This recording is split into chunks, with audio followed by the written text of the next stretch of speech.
Bienvenue dans le Journal de l'Afrique. Emmanuel Macron, évidemment, au cœur du monde médiatique en ce 8 mai 2017. Le nouveau président français a reçu aujourd'hui des centaines de lettres, de félicitations, d'encouragements. Il suscite parfois l'espoir, la curiosité.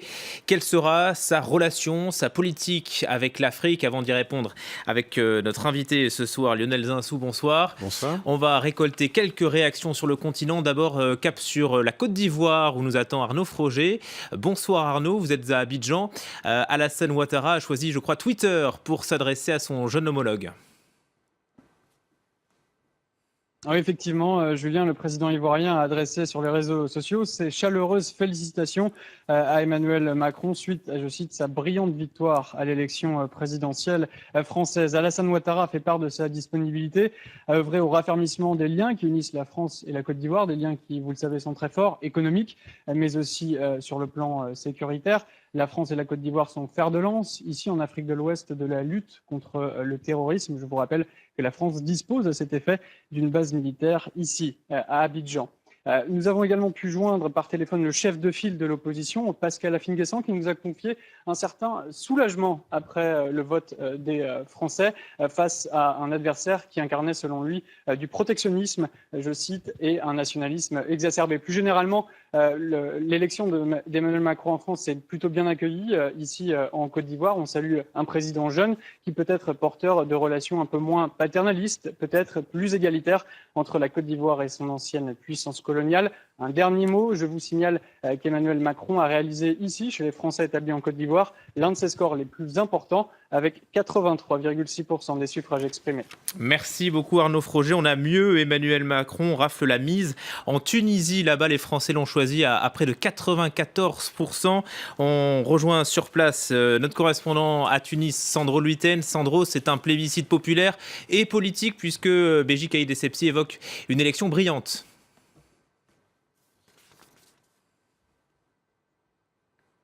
Ben oui, effectivement, Julien, dans cette lettre que Béji Caïd Essebsi a adressée à Emmanuel Macron, à peine une heure après les premiers résultats de l'élection, eh bien, le président tunisien parle de cette brillante élection, mais c'est pas la seule chose qu'on va en retenir, parce que alors que de nombreux autres chefs d'État ont choisi les 140 caractères de Twitter pour les félicitations, eh bien, Béji Caïd Essebsi lui a choisi Facebook, et c'est une longue lettre qu'il adresse au président élu français, et ce n'est donc pas qu'une lettre de félicitations, c'est presque une feuille de route pour les deux pays. Le président tunisien indique vouloir développer la coopération bilatérale, notamment et même principalement la coopération sécuritaire, pourtant déjà bien poussée entre les deux pays, et donc c'est de manière générale vraiment une main tendue vers un travail en commun plus approfondi entre les deux pays. Alors le président n'a pas été le seul à féliciter Emmanuel Macron. Un autre homme fort du pays, Rached Ghannouchi, qui est le leader du parti islamiste Ennahda, a également envoyé ses félicitations, lui, par Twitter.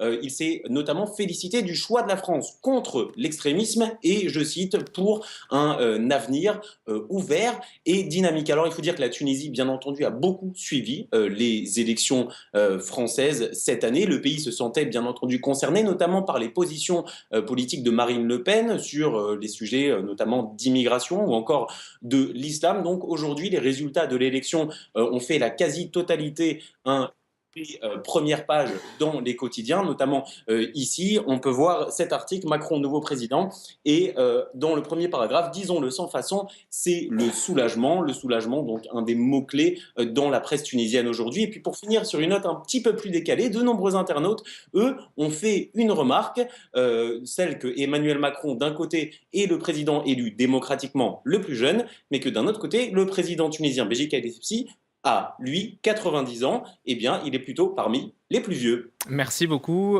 Sandro, en direct de Tunis, même tonalité et même configuration aussi en Algérie, où Emmanuel Macron avait marqué les esprits avec ses propos sur la colonisation. C'est une élection bien méritée, estime Abdelaziz Bouteflika, pour qui le peuple français a distingué un ami de l'Algérie. La parole à présent aux Africains eux-mêmes, tour d'horizon au Mali et au Congo-Brazzaville avec nos équipes. Nous, les Maliens, on est vraiment contents parce que Macron, ce qu'on attendait dans son campagne, c'est qu'il aime les Africains et qu'il veut faire quelque chose pour l'Afrique. Bon, les nouveaux présidents, moi, je ne connais pas. J'espère qu'il va penser à Mali très bien, il va aider le Mali, il va finir la guerre, c'est ça notre souhait. Tout le président qui vient, nous on souhaite que la guerre du Mali, il va finir. Il ne va rien faire, papa, c'est la même chose. Il y a quoi les présidents qui sont passés en France, qui ont fait pour le Congo, il n'y a rien. Il n'y a rien, il n'y a pas de changement, papa. Voilà le scepticisme à Brazzaville. Alors que faut-il attendre de cette élection? L'ère Macron sera-t-elle un tournant dans les relations franco-africaines? Bonsoir Lionel Zinsou. Bonsoir. On vous connaît bien en tant qu'ancien Premier ministre au Bénin et récemment vous êtes donc engagé en France aux côtés d'Emmanuel Macron. Vous l'avez côtoyé d'abord à la banque Rothschild. À l'origine, qu'est-ce qui vous a plu? Qu'est-ce qui vous a séduit chez lui? Écoutez, c'est un président très jeune. On est un continent très jeune. C'est assez intéressant de voir ce dialogue entre deux jeunesses. Comme il est très jeune, il n'est pas pris dans des héritages liés à d'autres relations entre la France et l'Afrique. Il a dépassé les clivages gauche et droite, la gauche pour la décolonisation, la droite qui assume l'héritage colonial. Et en même temps, il a affirmé des valeurs qui, je crois, ont été vraiment reconnues en Afrique comme très importantes. Contre la xénophobie, le racisme, évidemment, mais aussi en n'assumant pas l'héritage de la colonisation, le désignant comme crime, en prenant des risques politiques intérieurs en disant ça, notamment la droite et l'extrême droite ont créé un tollé contre ces déclarations en Algérie, mais je crois que ça a été très entendu sur tout le continent et aussi chez les afro-descendants de la diaspora. D'ailleurs, la diaspora a toujours été évoquée par lui comme apportant quelque chose à la culture de la France. Ça, c'est assez nouveau, c'était assez rare dans la campagne. Donc il y aura, selon vous, une nouvelle approche avec l'Afrique? Ah oui, je pense que clairement, c'est l'approche d'une nouvelle génération. Et d'ailleurs, il se sent très comptable du futur. Et quand vous parlez avec lui de l'Afrique, il vous parle d'économie digitale, d'incubateurs pour des entreprises à la fois africaines ou françaises intéressées à l'Afrique. Il vous parle de changement climatique, d'énergie renouvelable, de technologies nouvelles, de nouvelles solutions. Un petit peu d'ailleurs comme il le fait parlant de l'économie française. Donc c'est un homme qui est à la fois dans l'innovation, même un peu dans ce qu'on appelle en anglais de la disruption. C'est quelqu'un qui fait bouger les lignes, qui change complètement l'état d'esprit, l'esprit public. Donc on attend la même chose sur l'Afrique. Et il veut doubler l'aide au continent sur son mandat, son quinquennat, donc sur 5 ans. C'est ça la fin de la France-Afrique ? Le fait d'avoir plus de ressources, c'est très important. Mais ce qui est peut-être plus important et qui change vraiment, c'est cette idée de... La France et l'Afrique sont des partenaires à égalité. On va construire des partenariats à la base avec les entreprises, avec les associations, les fondations, les ONG. Il n'y a pas que les relations entre États souverains. Et l'argent public doit servir de levier pour plus d'argent privé. C'est-à-dire, non seulement on va doubler les ressources sur le temps de quinquennat, en fonction des marges budgétaires, dit-il. C'est un homme raisonnable sur le budget, mais ça doit faire levier d'argent qui viendra d'investisseurs, de banques, et de façon à ce qu'on ait en fait beaucoup plus que 2 fois la masse. C'est-à-dire qu'il a compris que là, on a un effort de mobilisation que la France avait un petit peu de mal à faire. Elle a réformé l'AFD, le président Hollande a déjà quand même beaucoup changé la donne, mais la France a perdu du terrain, elle se donne des instruments pour être au service d'une accélération de la croissance de l'Afrique, dans un esprit qui n'a plus rien à voir avec quelque chose qui, il y a quelques décennies, ressemblait un peu à de la condescendance. Tu as besoin d'assistance, je vais t'assister. Non, c'est pas ça du tout. Si on faisait un partenariat, tu es la jeunesse, toi l'Afrique, tu es l'innovation, regarde les télécommunications, tu es l'innovation, et on a quelque chose à apprendre de toi. Il y a un infini respect, en fait, dans le regard d'Emmanuel Macron. François Hollande avait fait du Mali sa priorité pendant son quinquennat. Est-ce qu'il y aura un pays pivot en Afrique pour Emmanuel Macron ? Moi, si vous voulez, je ne suis pas le porte-parole, donc je ne vais pas vous dire ce qu'il a choisi. On sent bien que vous le connaissez.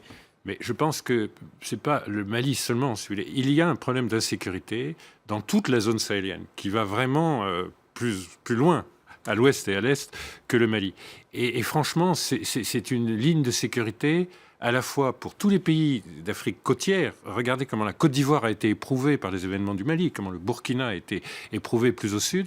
Regardez comme ça pourrait menacer les pays au nord. Regardez comme ça pourrait menacer l'Europe. Il est très clair, les intérêts de sécurité, ils sont autant d'être l'allié de l'Afrique que d'avoir l'Afrique comme allié pour que le terrorisme ne parte pas d'Afrique vers la France. Donc là, c'est vraiment un cas où on a besoin les uns des autres de se renforcer les uns des autres. Mais c'est presque comme une image du domaine culturel ou du domaine économique où on a besoin d'être plus fort parce qu'on est ensemble, pour prendre des mots qui sont un peu ceux de la campagne. Merci beaucoup Lionel Zinsou d'avoir été notre invité. On referme donc avec vous cette page consacrée à l'élection d'Emmanuel Macron hier. L'actualité africaine à présent avec ce soulagement au Nigeria. 82 des 276 lycéennes de Chibok sont libres. Elles ont passé 3 ans dans l'enfer de Boko Haram. Elles ont été échangées contre des prisonniers du groupe djihadiste. Une bonne nouvelle et une victoire de poids aussi pour le président Buhari. Ce dernier les a reçues dimanche à Abuja avant de plier bagage pour Londres, un nouveau déplacement médical qui relance les rumeurs sur son état de santé. Clément Bonnereau. Il n'avait pas été vu en public depuis 2 semaines. Le président nigérian Muhammadu Buhari apparaît très affaibli dimanche alors qu'il rencontre 82 lycéennes de Chibok libérées la veille. Quelques heures plus tard, il s'est envolé pour le Royaume-Uni, direction Londres, pour de nouveaux examens médicaux. La durée du séjour du président à Londres sera déterminée par les médecins. Le gouvernement continuera à fonctionner normalement sous la direction avisée du vice-président. À 74 ans, le président est de retour à l'hôpital après y avoir passé 2 mois plus tôt cette année. De sa maladie, le public ne sait rien, mais à son retour au Nigeria en mars, Muhammadu Buhari reconnaît n'avoir jamais été aussi malade. Depuis, il a repris le travail avec difficulté, manquant à 3 reprises le Conseil des ministres. Ici à Abuja, la population a du mal à cacher son inquiétude.